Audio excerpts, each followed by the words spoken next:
So guys, next step, clear Microsoft Store, reset Microsoft Store cache. So click to start, type run.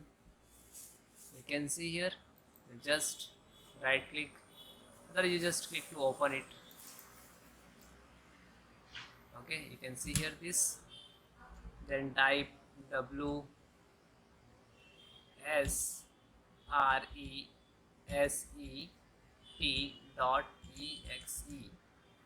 and then click OK.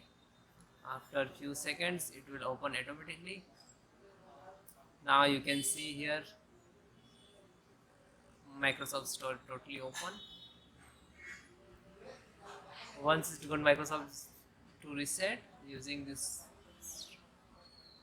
command, after close and then again open store, you can see here.